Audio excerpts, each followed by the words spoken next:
Run your race with the handoff in mind. John Maxwell said it like this: there is no success without a successor. You have run a well-run race when you not only excel in your race, but hand off to someone. I hand off to an amazing young man who I am so proud of him and what he's doing with our students. I hand the baton to Roman Martinez. Roman. Well, thank you. I've had the incredible honor to be handed off a baton by so many leaders that come before me, and so many amazing people, my father, pastors from the past. But two, honestly, are some of the greatest leaders that I have ever had the honor of meeting, learning under, and now working under, and that is Pastor Randy and Denise. So I think it'd be so amazing if we just took a moment to honor them in this house.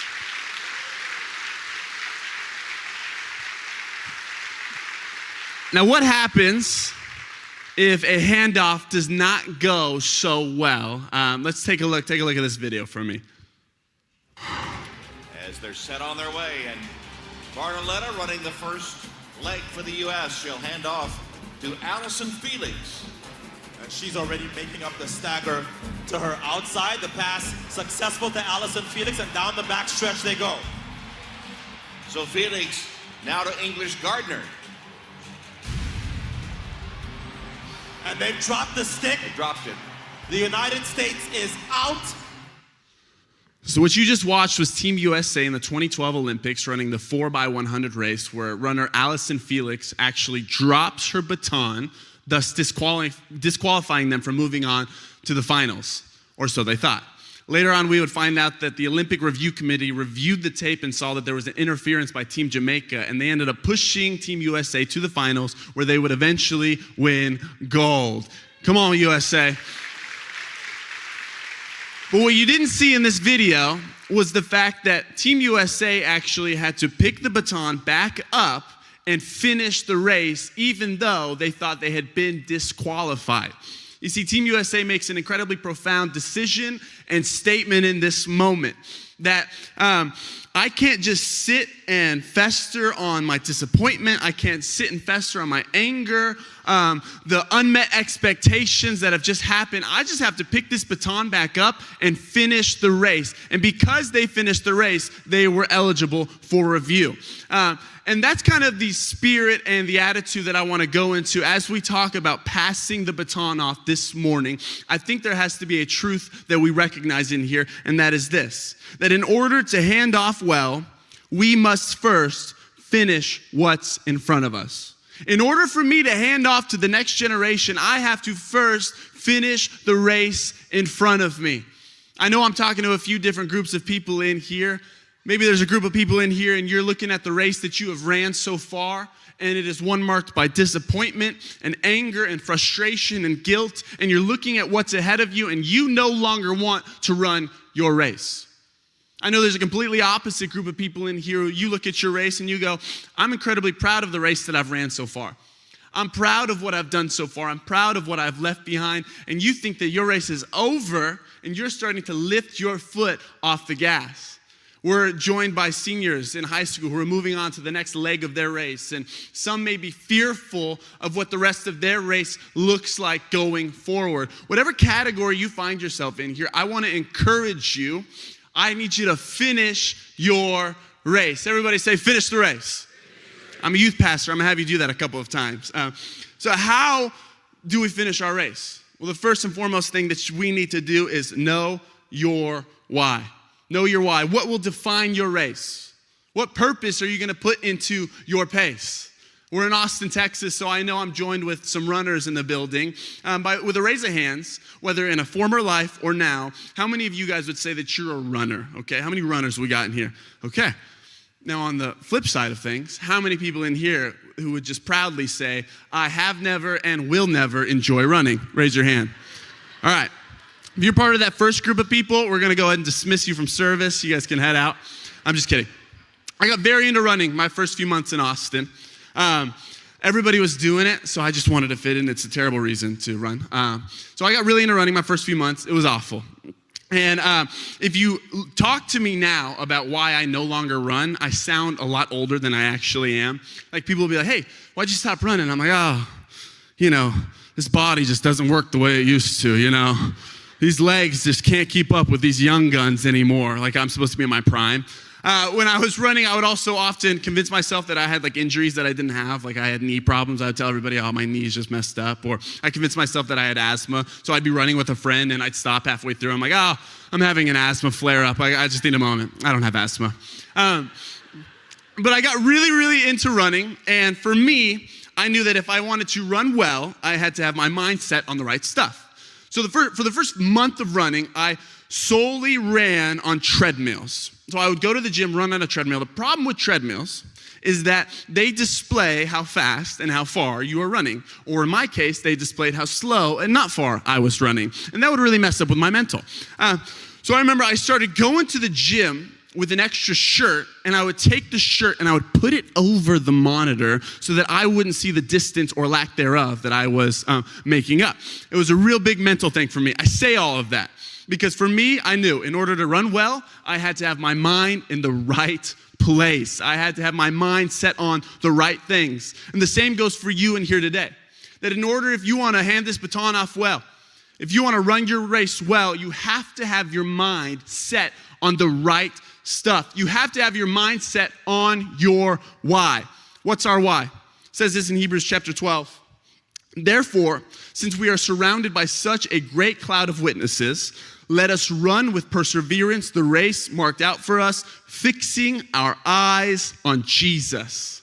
Fixing our eyes on Jesus. So your why has to first be Him. Nothing else will take you as far as Jesus will. That your family, although in an amazing why that will take you very far, they will not take you as far as Jesus.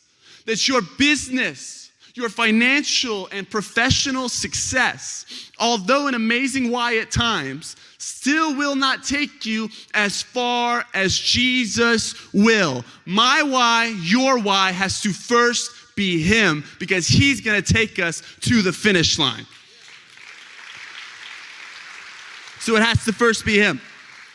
The second way that you and I run our race well is you got to stay in your lane. Look to your neighbor and say, stay in your lane. Where comparison begins, contentment ends. Galatians chapter 6, verses 4 through 5 says this, let each person examine his own work, and then he can take pride in himself alone and not compare himself with someone else. For each person will have to carry his own load. Or we can say, for each person will have to carry his own baton. That thing that God has only entrusted with you. That race that God has only entrusted you to run. What are you carrying? What baton has God entrusted you to run? I know there are two sides of comparison in here, and what I need you to know is that comparison either makes you feel superior or inferior to those around you, and neither honors God. So maybe you're on one side and you're looking at the race that you have ran so far, and it is a race that is marked by disappointment, marked by failure, marked by guilt, marked by past mistakes, whether from you or the person that handed you off the baton, and you look at your race and you say, this is far more difficult than those around me. Why would God give me such a more difficult race? And you're saying my race is so much harder than everybody else's. That very well may be true. But how amazing is it that God has entrusted that race with you? So if I may challenge you to flip your perspective, not to one that looking at your race is one with immense difficulty, but one with immense opportunity. That you go, I'm going to be the person that although this race in front of me is difficult, although it has taken everything out of me, I'm going to finish well so that I can show the next generation how to run a difficult race and finish it well. There's also people on the flip side. Some of my more seasoned people in the building, that's the terminology Pastor Andy told me to use. And you look at the race that you've run so far and you're incredibly proud of it. You say, I'm happy with what I've done.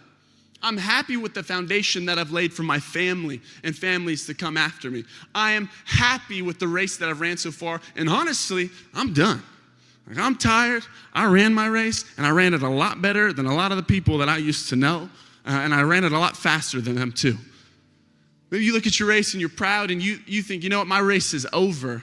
But in racing, there's this idea of running through the finish line. Racers want to run through the finish line so that they can finish as best as possible.